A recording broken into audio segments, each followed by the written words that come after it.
Hello, Wildcats. Welcome back to the Wildcast. Ooh, look at us, bars. Man. Okay, do we want to just get straight into it? Do we want to say anything? Do we want to... Guys, we have our next show at Chaparral on Saturday, 2/21. 222. 2/22. Yep, angel numbers. Oh, that's true. I didn't even think about that.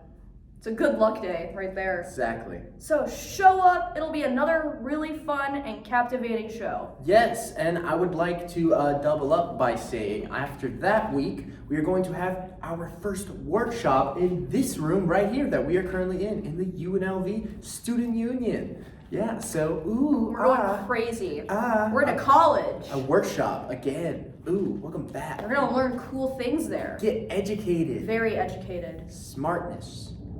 All right, let's start off with the first show of the week, which was Del Sol versus Clark.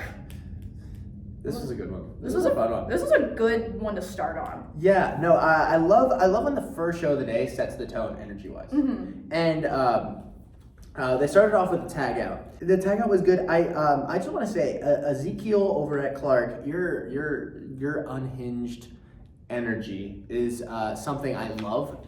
That I think is part of any team. It's always really nice. Having that one person that just brings in the wildest, craziest characters is huge every single time. And I wanted to give credit to that. I don't know who it was that said this line. I think it might have also been Ezekiel. I can't remember. But it is, I'll give you the dough, you give me the money. I think it was Ezekiel who said that. I think it was. Yeah. And it's like, man, you know, Eminem is out there somewhere, and he's like, why didn't I think of that? I'll give you the dough, you give me the money. What a bar. Fire. I'm assuming you had a couple good things in here. Yeah, I do. I just want to say this was just a really solid game all around. Consistent characters across the board, which is always what we want in this kind of game. I just want to give props to Roman for tying the whole scene together, because yes. Chat, I didn't realize how old I might be when we gave the suggestion, I Love Lucy, and everyone on stage was like, what's that? I don't know anything about I Love Lucy. Ah, crap. Maybe I'm just niche. But parents in the audience were upset about it. But I like just at the very end, Roman coming and going, hi, Lucy, apparently I love you. I thought that was just a really good way to just tie it together. Yes, okay, yes, I know exactly what you're talking about. That was so good. That was probably my favorite game out of this whole show. I think that tag out was super, super good. Is that that might be the first tag out we had this season. I could be misremembering. We'll find out. We'll learn. But if it was, I think it was an amazing tag out to at least have seen. So if you saw that game, you're probably like, wow, this is really good. And yeah, let that be the status quo. Up next, they had their team choices. We had Evil Twin over on the Del Sol side and Foursquare over for Clark.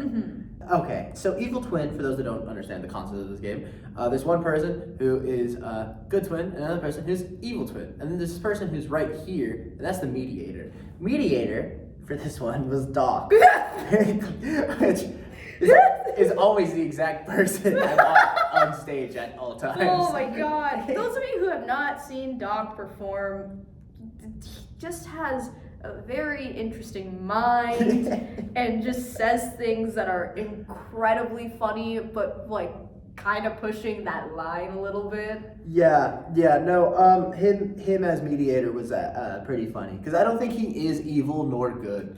Doc is the equivalent to like true neutral. Doc being that Mediator choice was so good, because he is like the truest form of chaotic neutral like possible. So having him in between, because he's not good nor evil, he's just there. He's there, and he's gonna make you laugh. And he's reacting. Yeah. He is reacting, and so we had Sev and Roman as our good and evil twins, with Roman being the good twin and Seven being the evil twin, which one thing I really want to commend them on is one thing that makes Evil Twin fun is seeing how it escalates, because starting off at that 10 is going to be like, I don't want to watch this, because now there's nowhere to go. Where this one, it was like, minor inconvenience, it's getting worse, we're living in a dumpster now.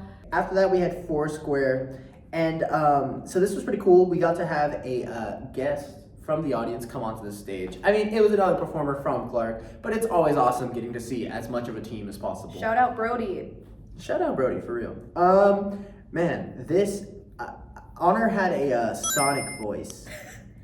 Actually, it was kind of banger. Can't lie. That was it? banger. Yeah. I mean, Sonic he talks like, gotta go fast, and he's like always doing this thing with like a weird anime sort of dealie. I had that, and I think there was this bit where Jacob threw a banana peel, but he threw it so lightly, and he went.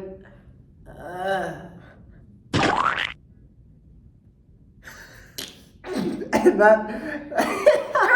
This game had a lot of really good visual humor. Yeah. Because there was also another really funny bit with Ezekiel and Brody having a scene. Or no, Oh my it was gosh. Ezekiel and Jacob had a scene together. Yes. Where it was, what was it? Teaching the Hulk painting with Bob Ross or something. Something. See, it was just the point of like Ezekiel taking a painting and throwing it, and Jacob so nonchalantly going, "It's okay, we have more," and just placing another one down. I was like, "That's really funny." And I think Ezekiel also was like one of those Hulks that was trying to figure themselves out, and eventually realized they're Red Hulk.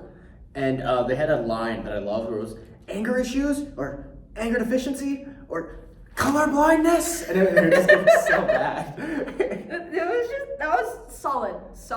Yes. Really liked it. Oh wait, one last thing. I just read it. Okay. They did a surprise 185 at the very end, and and there is just Jacob made the worst and best Target joke I've ever heard. I can't even remember what it was, but I remember audibly laughing extremely hard because it made every bit of no sense. This 180. Okay, here's the thing. If you guys ever get challenged to play 185, the thing that makes it the most entertaining is if you just keep walking out, even if you don't have a joke. Because Dead Space is the killer of fun. Mm-hmm. It was just awkward at some points, but Oh, yeah. that was so funny. Okay, what else you got? Was a really good game. I just want to highlight it because, Gio, if I were to ask you how to flip a pancake, how would you flip a pancake? If I flip a pancake, everybody. Yeah, So probably like rowing a boat. yeah, I'd say my flipping a pancake would be rather insane, or maybe Yeah. I'll flip it with like my face. You know, With like, yeah. And well, what Roman did in this game was taking their hand and going like this and flipping it with their hand. Why would you flip a pancake with your hand? It's hot. There's also just a really good bit of saying, "I'm calling on an ancient god to win this game." So this was a funny one. I got this as a note because I think I had to quickly like leave and then come back for this game. Isaiah put in a note that I loved into my book where it says, "Need to make calling upon an ancient god a foul," because I think it happened multiple times afterwards. Twice. It happened twice because it was, "I'm calling upon an ancient god." Doc walks out, didn't have anything. It's like, "I'm calling on an ancient god." Okay, so please don't call on any more ancient gods during your what else you got, unless they are very, very helpful. You know, maybe they'll help us out. And 7 Honor had to do the Macarena at the end though, as their movement. that's awesome. Actually, they were cooking. They were actually really cooking. They were with good? that. Yeah, that was really good. Next show, Next show. moving straight in to West Tech versus Valley. Wow, this was a fun one. They started off with a 9 out of 10. I think it was very, very solid. 9 out of 10 is a very popular game this year. It is, and I think I can understand why, because I think it is a very solid game that I've noticed this year. Mm-hmm. And Christian over at Valley was cooking. I think the first thing he did is he I think it was a fizz pop was the item. Oh, it was soda. It was soda. Yeah. Oh well, the way he But they called it fizz pop. the way he did it is he came out and then sat on the edge of the stage and he just.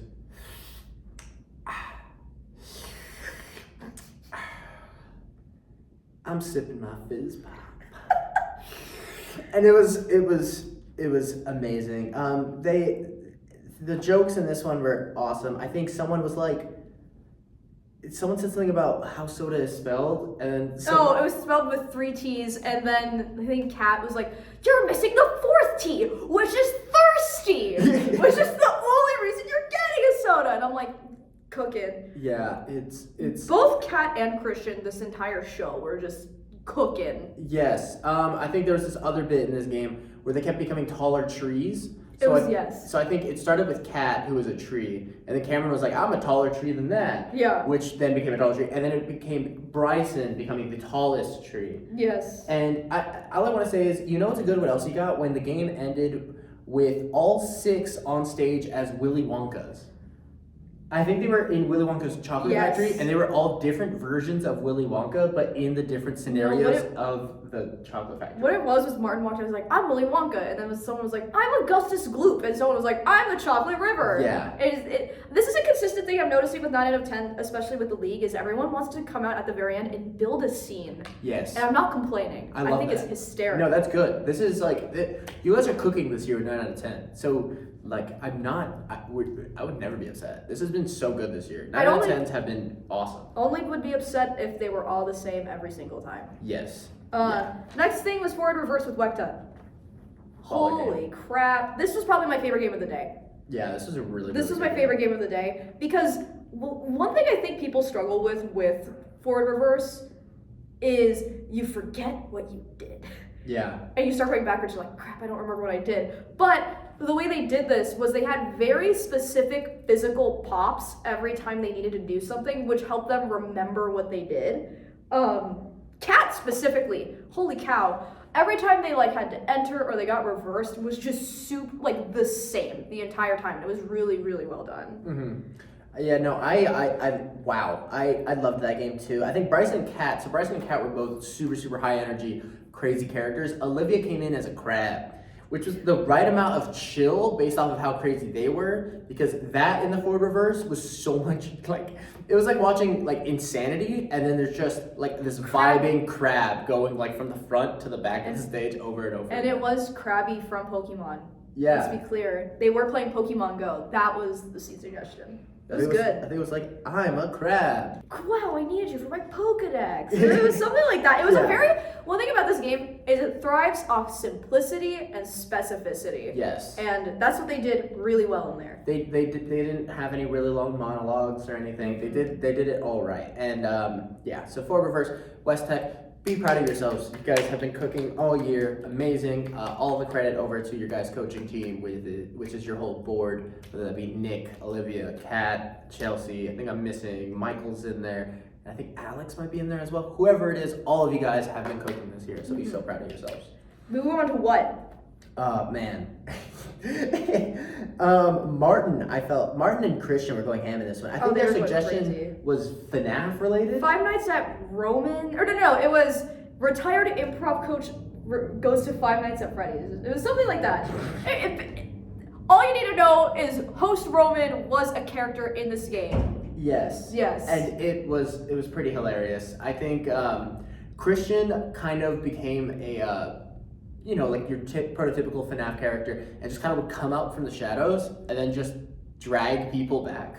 I think what made it so good though is a lot of times when people want to enter scenes, they want to be like big and bold and like really announce themselves. Yes. Christian just took his time walking in and setting himself up really, really well, where he had a really good payoff at the end when he finally started talking. Yes, and I want to give huge props to you for that, Christian. Christian, if you guys have not seen Christian in the past, Christian is a very just crazy performer, I think is the only way I can put it, where he just comes in and he is this lightning bolt every single time. So him being able to channel that and be able to make it a more subtle feeling is something that shows, I think, plenty of improvement from where I've seen in previous years of coaching him to where he is now. I don't know if that's a maturity thing. I don't know if it's because he's gotten older or if it's just that he's just figuring it out more and more. But I want to give him all the props for that, because being able to do that in a scene is something that Christian previous years I feel like couldn't cook as hard with. But now he's like cooking, doing it, and he's doing it super well. So over there, all three of you guys have Valley. Great job for your show. Thank you guys. Town Hall Meeting! Ooh. That was a fun game to watch. Yeah. Oh my goodness. Yeah, Valley's coach wasn't there. Izzy was unavailable this weekend. So I got to be on stage with Chelsea for this game. And that was fun to watch. Props to you. Yeah, I haven't performed too much this year, so that was a fun one. Oh my goodness. So everyone good at driving it. I think all the characters were really solid all around. And I the way I play 9 out of 10, if you ever see me in the mayor role or town hall meeting, I know what I meant. If you ever see me in the town hall meeting, the way I play as this mayor role is I add no input. Like to actually drive the scene, I just kind of make jokes about what I've heard. And I let the other person kind of carry the way. So I was just able to just sit there and enjoy it, and pretend to be a very, very old person who didn't understand anything they were saying. It was a good town hall. I think what made this town hall super good is I liked how everyone had a very unique viewpoint that was all very strong. Yeah. Because their suggestion was the internet. Yeah. Which is already difficult. But everyone had like really good pops the entire way through. Like, Olivia pulled up Wikipedia to be her character, which I thought was really funny. Yes. Kat had this really bad iPad baby cough.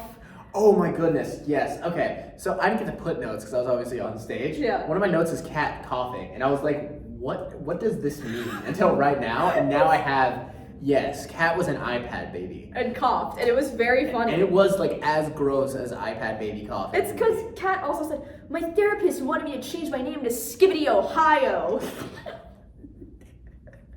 And I'm like, okay. Yeah. And then also, again, Christian had 2 characters in this game. Yeah. Which I thought was crazy. And like, just, it was really well done. I thought that was really funny. Mm-hmm. Yeah. Which just sounds accurate. It's very possible both characters were just Christian. No, they were 2 different No, characters. I know. Yeah. I mean, just Oh. off of who Christian is, it's very possible both characters were Christian. Depending on the time of day. That makes sense. Next show. LVA versus Ecta. Ecta's second show. LVA's First official show with their kids in it. Oh my and goodness. they cooked. This was a really good debut for them across the board. Yes. Yeah. Shout out to ex Delvier, now LVA Israel. Yes. One of the first ones was Switch interview. I have a few quotes. One of them was welcome to your mom's basement with our guest Roman. So I guess Roman lives in someone's mom's basement. And someone also very pointedly went, "Do you want to go to jail?" And I was like, "That's crazy." I liked one. There was this scene. I can't remember exactly what it was, but Alejandro over at Ecta, what was he doing? He seemed to involve him saying 37, and it was like, how many times have I told you to not do that? He goes 37. And she's like, what was the amount of blah blah blah? He's like 37. It's like, how many sprinklers are outside? And he goes 37. She goes 12. It's 12. Oh, I remember this because he was like, "I'm thirsty." She was like, "If you're thirsty, don't set off the fire sprinklers and drink that water. There's 37 water bottles." That's what it was. It was very good. My favorite show of the day was the next game right after that. My favorite show, or favorite game. I know what I'm saying. Dinosaur Novel. Oh my goodness. Great game. Great game. Okay, so the suggestion was Blaze Boswell versus Water Bosporley. And oh my goodness, there was this bit that I loved in this game. So Eddie was our writer in this incarnation of of the game. And what had happened was they were like, and they loved to do the Macarena on Thursdays. It's not Thursday. And the person like just completely stopped. I think it was Leora who just perfectly accepted it, was starting to do the Macarena, heard it was Thursday, was rocking out, kept doing the Macarena. The moment they heard it was not Thursday, Macarena died. Also, Eddie opened up with this by going, they got the dyslexic person doing it, and I thought that was really funny. That's also such a good justification for the game as well. Yeah. Because the way how Dinosaur Novel works, you're constantly changing the plot and everything like that. That's a great justification for the game going into the game. True. Right? So that's one of those really good ones. Overall, super well. I think Leora and Emily did amazing jobs at picking up on everything that Eddie was putting down. I think this was such a solid game for all three of them. Eddie's crazy ideas, Leora and Emily taking everything and just putting it as far as they possibly can, making the maximum potential out of it. Amazing. LVA, be very proud of yourselves for your guys' first team choice in the entire year. So yes. Yes. What was our next game with Ecta? I didn't get to watch the whole thing. The only thing I wrote for this game was they offered $37.13, and I can't remember what the context was for that. Yes. What was it? There was a few bits. I think overall it was a solid game. They were all. It got to the point where at one point they were all just sitting there doing the Macarena. Is that why Macarena Gate was said? I think that's why Macarena Gate was said, because it just kept coming back over and over and over again throughout scenes. So we just had another Macarena, which eventually leads to a joke that comes out much later in the entire day. But man, Macarena kept going over and over and over again It throughout was the the day. ongoing joke for the day. With this one, I think one of my big was there was a moment where someone, I don't know if this performer wants me to say their name, so I'm not going to say it for the sake of this, but they had gotten wutted, and they got wutted on their accent, and they were like, I don't have an accent, and then they just kept getting wutted on their accent until they finally came up with an accent. So then someone goes, low voice, like from like the side, and then one of their teammates gave them an idea of a voice, and they ran with it, and I loved it. So they got a voice, and it was, why are you doing such a thing to me? And they did that then for the rest of the game, and it was awesome having them speak in that accent. One, they learned they can do accents. Two, they committed to the accent, and that was the biggest part. That's gonna happen all the time in shows. You're often gonna be like, oh my gosh, what am I doing? And then you'll just commit to it. Whatever you're doing, commit to it, make it the very, very best that it could be, and it will show. So great job. Very, very proud of yourself. You did a great job. So don't you beat yourself up for that. Amazing. Cool. And then do I have something else? Chain Murder was one of their last games that I loved. I just wanted to say that Chain Murder, awesome. It was awesome and completely incorrect, which is what made it so good. What happened? Do enlighten. The suggestion was Abe Lincoln, and the murder weapon was guacamole. My favorite. I think Abe Lincoln eventually became a lumberjack, I think, by the end of it. I think they thought he was a chef as well. I think it was lumberjack, though. And I don't remember what the guacamole became, but it was not guacamole by the time we were done.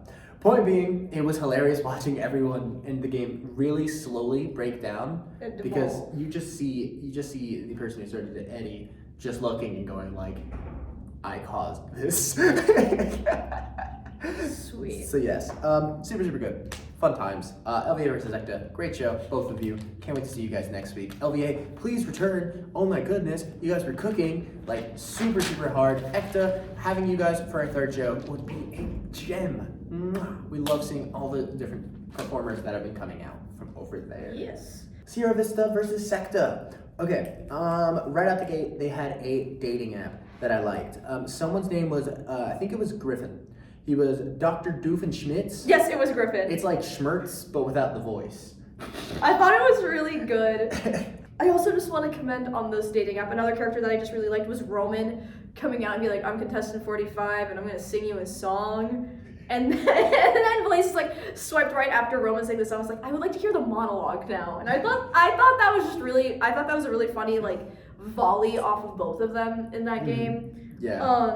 Having Blaze sit and actively be the dating app person just kept the scenes moving along really well. Interrogation was our next game. And the trio of Honor, Doc, and Griffin were just, like crazy. I can't lie. They're so funny all together. All of them together. I wanted to specifically say like Doc and Honor played off each other really well. Yes.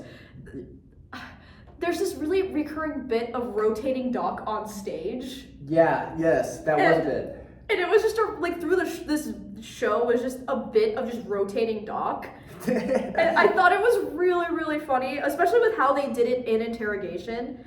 Yeah, and I want to give credit to Griffin. These are all performers from different schools that were working together. Honor and Doc working well together. I think they had been in a show prior together.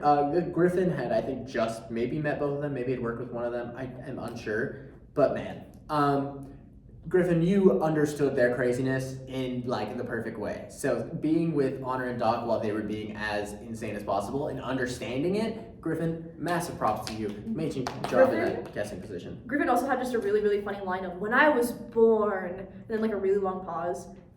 It was a long time ago, and I was just I don't remember the context of it, but I was laughing at it. And then we had a slideshow, which was like a personal family slideshow. Because Matilda was telling like a family story to some degree, while their mom was actively in the audience. Yes. So it very much just became a back and forth between Matilda's mom and Matilda. While Roman and Brody are on stage, like. And there's this bit where Brody has to be Matilda's mom. Brody, for you guys who have not met Brody, has a solid mustache going. And Matilda's mom goes, "Oh, you should have told me. I would have shaved," from the audience. It was great. I really like when people banter back and forth with the audience. I thought it was really funny. Yeah, that was so funny. The game was insane, which is very prototypical for a Matilda game. But being able, with Matilda fully leading a game, it is going to be unhinged and crazy in all the right ways, and I absolutely loved watching it. So yeah, then we had Replay was our next game after this. Yes. Okay, so actually this was one of my favorite scenes of the day. Specifically, there was an anime replay. I love the anime replay. Sorry, I got really excited. It was so about good. This. Oh my goodness, just flooded with references. It was good references too, because I think a lot of times when you get anime as one of the replay suggestions, it tends to lean into like kind of really problematic stereotypes. Yeah. But then here they played just into the tropes, which is exactly what we want to see. Yes. And that was really well done. Yeah. We want to see you taking chips and eating them as opposed to Oni-channing. Yeah. And then there's also just a really good bit of at the very end, the final replay being the hit 2018 movie Pixels. Starring Adam Sandler. Yeah. Pixels came out in 2015, by the way. Yeah, also, they had no idea, the entire team of Sierra Vista, which was comprised of Honor, Dog, and Griffin, were completely unaware of anything about the 2018 hit movie Pixels starring Adam Sandler. But yeah, it was very good. It was great. It was great. So great. Let's talk about the Wildcard show with a special guest. Oh my goodness, Wildcard show. Get in here. Who's Guys, in the Wildcard show? We have someone from the Wildcard show. Say hi, Sean. Hi, Sean. Pull up a chair and join us for this last bit. Man, the Wildcard show, I wanted to say that 9 out of 10. It was super Sonic oriented. I was excited for There that. was so much Sonic going on. Mia has been on a massive Sonic kick lately. Reference to Chelsea's line last week of, I've been on such a big T kick lately. I have been in a big Sonic kick lately, guys. You had to watch. You had to see the video. It was so good. I think there was a ton of carries were gymmed is one of my notes. It's because there's a gym carry thing. Sean, tell us about your experience in the 9 out of 10. It was fun. I'm glad that Roman was able to kind of play along with me, and we kind of kept the scene going. Speaking of keeping scenes going and people playing along, inner monologue. Wasn't that a fun one? One of the best scenes of the entire day. I agree. Everyone played the role of a number in this one, and we proceeded to get. It was all about 7, 8, 9, and I think we had 7 in disguise as. No, it was Shock. I was 1 disguised as 5, and then Jonathan was 9 disguised as 7. 7 disguised as 9. 7 disguised as 9. Yes. Just 9 has been eaten. Yes, and 7. And then there, I forgot what Mick was. Point being, more people kept getting It added. was not Mick in that scene. It was not It was not Mick. Who was not it? Mick. It was Jacob? Jacob. It was Jacob. Yes, it was Jacob. The reason why I said Mick is because it only grows. It also was not Jacob.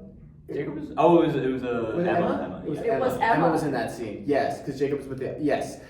Emma, sorry, we record these a day or two after. Emma, you were cooking as well. Oh my goodness, all the characters, all of you guys were just so weird. I think Emma was I forgot what number Emma was, but I think it was 2. Emma was 2. And I think at some point in their inner monologue, it was 2 inner monologue, and it was and it was just noises. It wasn't actually any thoughts, and it was this is so accurate for how 2 seems to be. I at also this just point. Sean, can you tell us about your 10, 11, 12 bit? There is you have to think about it, Mia. Yeah, you had to think Yeah. about it. Yeah. I think it was someone 8, 10, 11, 12, and Yeah. you had to think about it. Mia, if you didn't understand, I understood, obviously. Yeah. Gio got it. I got it within 5 seconds. Also want to point out, Gio popped up in this game. Isaiah popped up in this game. We were 11. Gabe popped up in this game. And Blaze popped up in this game. I would just want to give, out of all of those numbers, we're going to ignore most of them, and we're just going to look at Gabe for a moment for coming in and being I'm the letter A. I don't know what I'm doing here. Yeah, we all were numbers except Gabe, who was the letter A. Overall, super, super good. Then our next game was What, which was super Timothy Chalamet coded. My favorite line was, he's having a Timothy Shala heart attack. Nick also in this game went, we could take the Chalamet mansion and put it somewhere else. Yeah, we got the Alaskan bullworm in there, and that's always awesome. 6 things, super solid, both teams. And then If anyone ever plays 6 things, the killer of joy in this game is silence. True. One thing that make noise. Sean, give us your input on 6 things. So pretty much what makes this game entertaining to watch is just, having the compelling aspect of like you want them to get it, but the audience doesn't want you to get it if you're just standing there watching them, because then they don't know what you're thinking, and if they don't know what you're thinking, then they don't care about it. This is true. Move, groove, and talk. For radio, I gave a terrible suggestion of Lady and the Shrimp, and, which is based off of shrimp. Jacob has an amazing line of, "What a beautiful scrumptious shrimp," and to me that was an amazing line. Also, Sean, for the Wildcard show, eventually got dubbed that they had to hold a trash can for the rest of the show. I did write that as one of my notes. And it just, the game of radio was basically just everyone borderline dunking on Sean and putting more and more trash into it. At one point, I did write down, Sean, where did you get food from? I think it was Gio. I think he handed me Yeah, some there was. I don't want to clarify where that applesauce came from. Okay. But just know it shouldn't. I don't think it should have been consumed. I ate 2 of them. The other one was a marinara sauce that was near it, and I was glad Sean didn't use that like applesauce. Yeah. Okay. Overall, though, super solid show. Credit to Jacob and Emma being students and being in that show. Credit to Luis and Jonathan being alumni, and Nick being alumni in that show. Credit to Sean being one of our wonderful coaches and being in that show. Sean, this is a segment that we usually do in this with one another, but we'll ask you, what is a note that you think any student or performer could probably gain and like learn from going forward? General. Like a parting piece of advice. Oh, Yes. Our parting piece of advice today on the pod. That's what it is, yeah. It's the pod. The pod, not the Wildcast. Not the Wildcast. Oh, is it the Wildcast? That's what I called it, yeah. We'll call it the Wildcast. The Wildcast. It's not bad. I was cooking with that. So the Wildcast, the parting piece of advice today is just going to be listening. Improv is all about listening. Yes. Let your scene partners. I broke my pen. Let your scene partners say what they want to say, listen to them, incorporate it in what you want to do as well. It's all about listening and cooperation. Yes, and if you've ever seen Sean in a show, I think that is actually very accurate for how you perform. Sean is one of those performers that listens to everything, understands everything, and can guide the scene. So think about listening. It is so helpful. It will help you move scenes forward. So pay attention to what's going on around you. That's how 9 out of 10 has been good, so good this year. Because everyone's listening to each other and making jokes funny. Do you know what else is funny? Ending videos very quickly because you realize you're low on time. Oops! So, we are, do we have, what time is it? 5:55. 5:55, we have 5 minutes. Do we have any highlights, any props that we want to give? Cool. Because there's no props in improv, but we give props here. We're gonna give really quick props, starting with Sean. Give props to who you thought was a really good performer on that day. Shout out to Griffin. I believe did a very good job. Sierra Vista. Shout out to Doc from Del Sol, did a very good job. And shout out to Eddie from LVA. Eddie from LVA, this was your... You cooked this show, mega dude. week. You, Leora, and Emily all cooked this week. So good overall. Yeah, if I had to give quick, super fast props, I want to give a prop out to Christian over at Valley. Super funny. Great job coming out this week. And also Martin, too, for that matter. I think you two are really bouncing off one another, and it shows that you guys have a couple years of experience working together. So that was a big one. I want to say props to all 3 performers from West Tech this week. Olivia, we finally got to see you this year. Great job. Bryson, great job. Kat, great job. Clark, giving my props out over to Ezekiel and Honor, and Jacob for that matter. You know what? Give props to everyone who performed this week because it was so good. You guys have a wonderful day, and read my notes.